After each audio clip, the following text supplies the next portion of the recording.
Welcome to another episode of the Be a Boss Coaching Podcast. My name is Beatriz, and this is a special episode primarily because of Hispanic Heritage Month, but also because I also traveled to the country where my parents are from, El Salvador, a place I had not visited in about 20 years. I'll be reflecting on my experiences there, what I saw, the people, the history, and how it has impacted my life as a child of immigrants from El Salvador. And if you enjoyed this episode, please come back to beabosscoaching.com and send me a message. Also, check us out on Instagram and TikTok at Be a Boss Coaching to connect with fellow listeners. And if you're a child of immigrants from El Salvador like myself, please don't hesitate to reach out. Enjoy the show.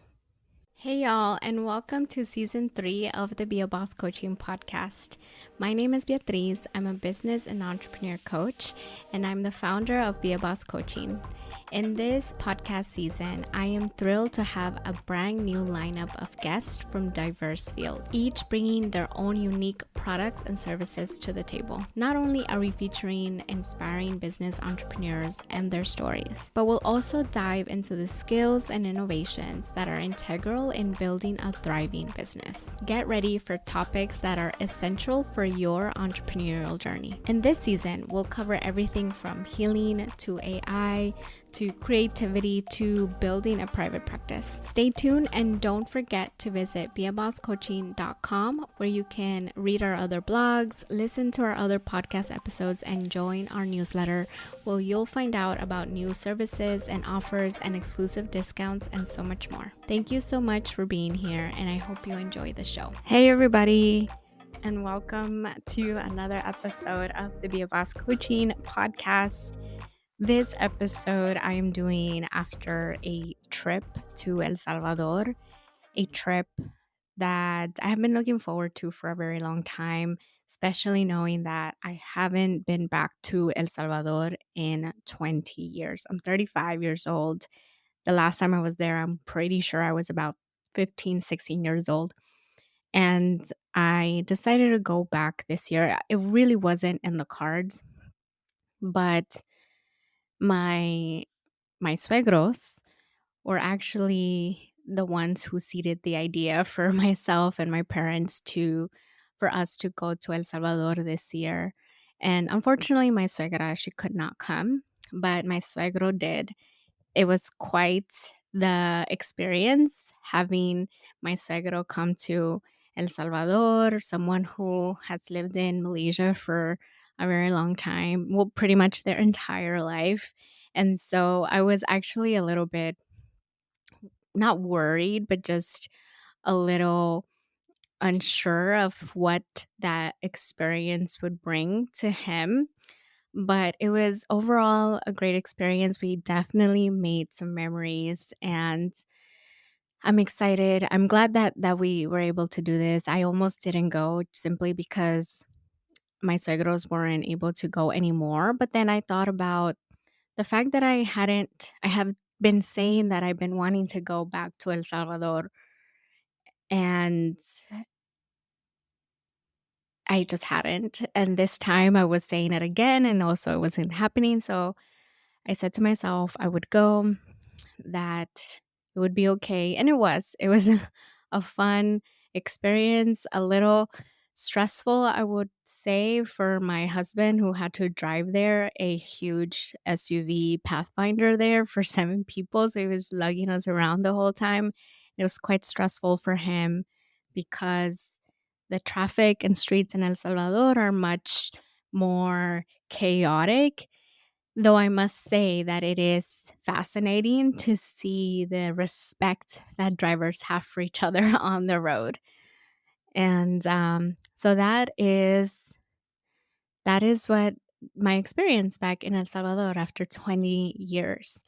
So I wanted to welcome you to this podcast episode today and give you a bit of my experience being there, what thoughts came for me during my time there, and thinking about the immigration experience and how that really shapes our beliefs and ideas around hustle culture when we come to countries like the United States, where hustle culture is very prevalent and it is it's not easy to shift away from, especially when you do want to create your own business or trying to create a better life, if you will. And when I was in El Salvador, seeing the people, la gente que vive allí, the culture of El Salvador, it's such a small country, right? It's about the size of Massachusetts, but it has 6.5 million people. And seeing the country and the people, el pueblo, how they live, I've come to this thought that the country's culture, there's like a layer, like there's its culture of like its history, right, around colonialism and a lot of history around the Civil War and things that the country has gone through. And while I was there now in 2024, seeing the people and how hard they work, how much hustle they have, because I really felt as if everyone around us that was part of the country that lived there, their goal was to survive. It's a country where that's the culture. Everybody is surviving. And it made me come to understand why, especially immigrants who have come to the US and even children of immigrants like myself, why hustle culture is a big value or belief in immigrants or in Latin American immigrants like my parents. It's the only way that we have known to live, that we have known to live our lives. And I have had the privilege to be born in the US, but the privilege also to explore and to take my time and to try new things. The idea of survival for me was only vicariously experienced through my parents. And even when we lived in the US, right? We lived in neighborhoods like South Central. Like I was born in Koreatown, but then we moved to a small house in South Central. We then bought a house in the same area of South Central, but just maybe about 2 miles away. No, not 2 miles, I think 3 miles. And it struck me, or I have come to the realization that my privilege being born in the US, my parents' decision to come to the US to experience some sort of upward mobility, is the return on investment that they received coming here. Like I am the return on investment for their decision to come to the US. And my ability to explore, to try new things, to not live from a point of survival, but from a point of safety and exploration. I've come to realize that immigration in itself, like those risks, those decisions, the the sacrifice that it took for them to leave their country behind, to leave family behind, roots behind, that all of that for them, even though it might seem like a sacrifice, like you can see it as a sacrifice, but the other side of that coin is also an investment in the future, investment in their future, and whether it looks like a future for their children, for their future generations, or in themselves, or for even an investment in being able to provide back for family back home, which is actually what a lot of immigrants do for family who do stay behind, is they send money, resources, clothes, food, anything that they can back to families and their people who have stayed behind. And I've seen that a lot with my own family, and then across the board in other experiences of immigrants. So being there, seeing the culture, seeing just literally, it almost reminded me a little bit of New York City, where the city never sleeps. It just keeps going and going. There's just constant chaos all the time. I remember, like, we would get up at 6, 7 a.m. to start our day, and everyone was already wide awake. Everyone was already going to work. Everybody was already bringing their hustle to the day. There's no one there that I did not see not trying to survive. And that's where, wherever you went, like small towns, more developed areas, wherever you were, that was the culture, is really wanting to make sure that you have enough. And I think for countries like El Salvador, who are really exploring and have undergone a lot of changes, especially now with the election of their latest president, Nayib Bukele, right? He's now in his second term. And one of the things that you have learned, one of the things that El Salvador has been known for this past few years, is the changes that this president has made in the country. Primarily, his most well known policy has been the crackdown on gangs, which had a suffocating grip on the population and small businesses there.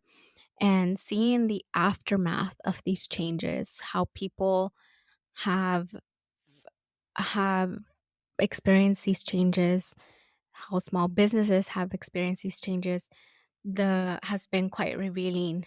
And I think now that there's safety that most people have experienced with these changes, I think the next level of meeting the country's basic needs is being able to not just survive but thrive.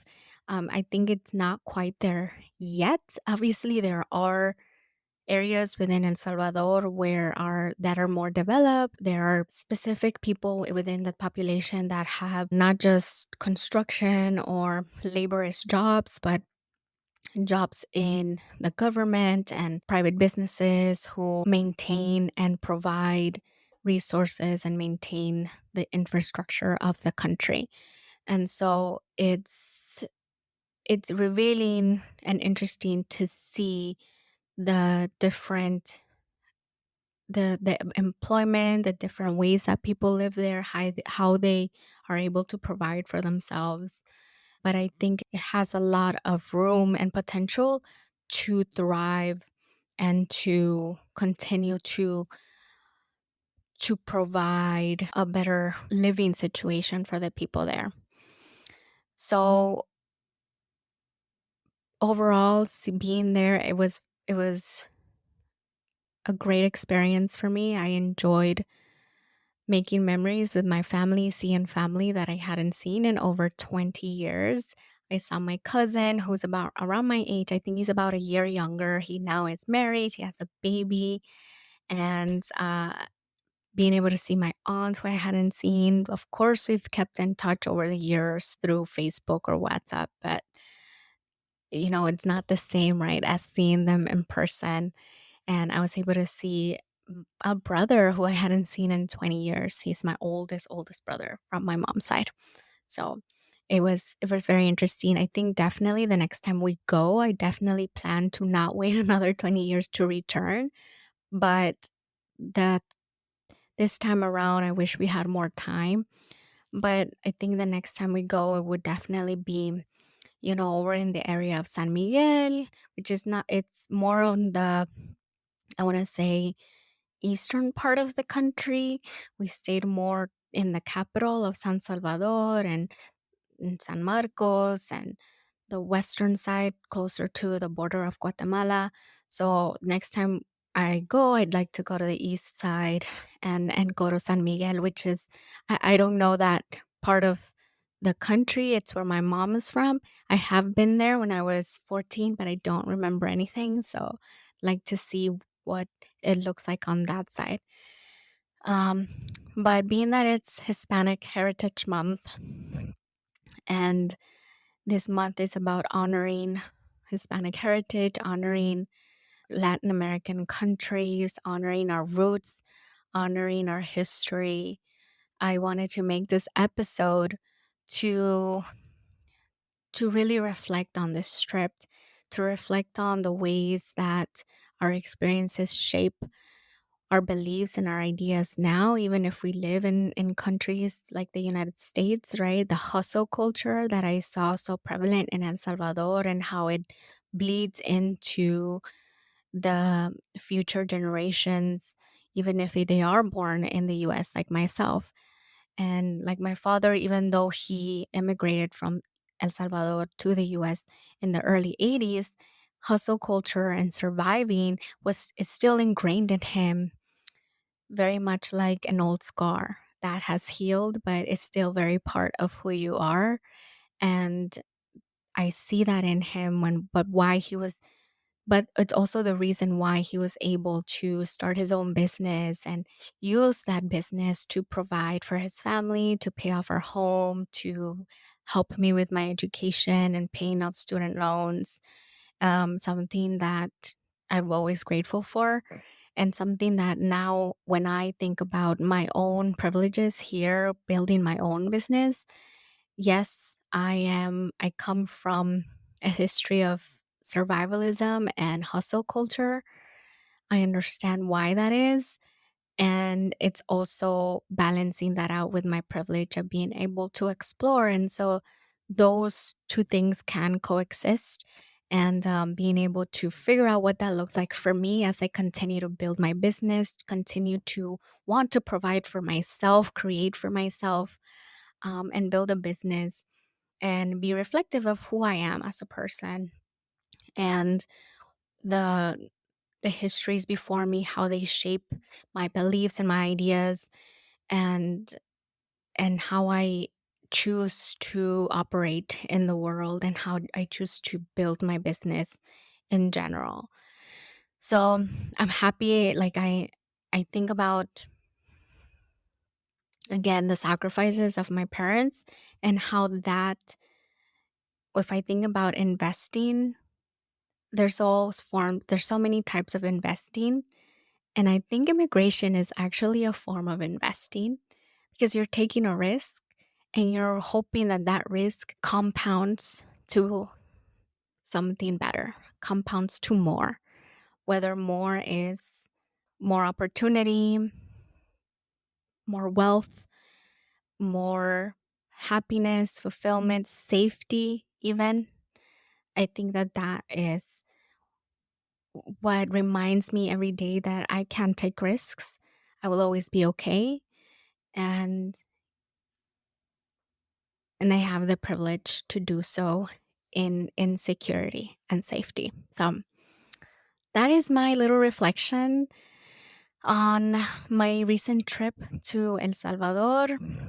Happy that I got to make memories. There was a time where in El Salvador is close to the equator, so it's very tropical.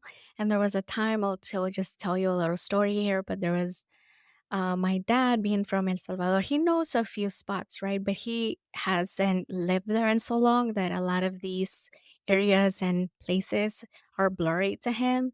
So on a trip to uh, Huayua, I believe is the name of the town, there was a specific waterfall place that he wanted to take us to called Los Chorros.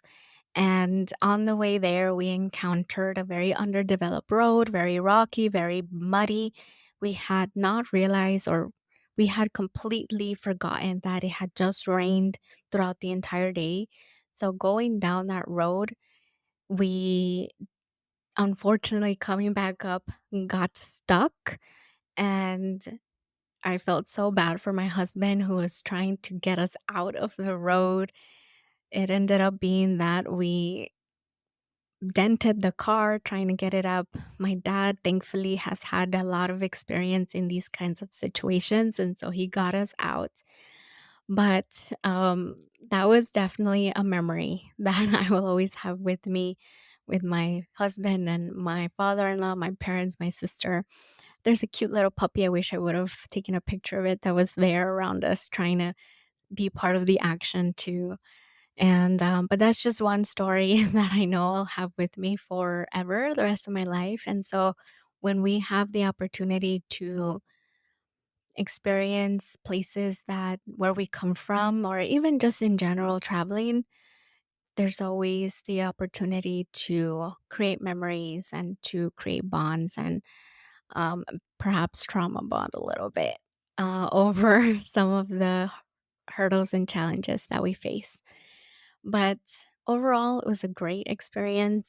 I'm happy that we got to go and I got to see the country and the way it's developed, how people live, the way people have experienced the changes since the this new president Bukele, with all of his policy and the security policy that he has brought upon the country. And I'm excited to see how this will continue 5, 10 years from now. Like, how will this change continue to impact the country? Will these changes stick? And I think that's one of the questions that the population has is this president made these changes. He created this policy, and will this continue to stay past his presidency? Will all of this be undone after he leaves? It's a very real worry and concern for the people of El Salvador. But basically, we won't know until that day comes. Thankfully, there's again another 5 years. And I think 10 years is a good enough time for a country to make changes and for those changes to stick. So I'm hopeful, and I'm hopeful that the country continues to rise, it continues to thrive beyond survivalism, and that its economy continues to grow. We'll see. All right, y'all. If you're from El Salvador, let me know. Are you from El Salvador? What part of El Salvador are you from? And when was the last time that you went to El Salvador? If you're an immigrant, when was it? When did you leave? Have you been back? Maybe your parents are from El Salvador. Have you ever been to the country? Have you ever experienced it? And if it's been a long time ago, what do you remember? And if you've been there recently, what are the changes that you've seen since since being there, since the last time you were there? I'd love to know. I'd like to have a conversation. So hit me up on social media at Be a Boss Coaching on Instagram, LinkedIn, and TikTok. Of course, you can always come and check me out at beabosscoaching.com and send me a message there. All right, y'all. Have a wonderful rest of your week. I will leave you with a reminder. I love to speak to you about any challenges that you are facing in your business journey, entrepreneurship journey. And I love working with women of color, BIPOC, queer entrepreneurs who also want to build their businesses like a boss. All right. I haven't said that line in a while. Wow. All right, y'all. So, with deep appreciation, thank you so much. And I will see you on the next episode. Bye. Thank you so much for tuning in to this episode of the Be a Boss Coaching podcast. To connect with me and the other featured guests of this podcast, remember to come over to the show notes and visit us at beabosscoaching.com. Remember that you don't have to do this alone. If you have any self-doubt or uncertainties, there's so many places and communities and resources out there for you to tap into. You just need to take action. I can't wait to meet you, and I'll see you in the next episode.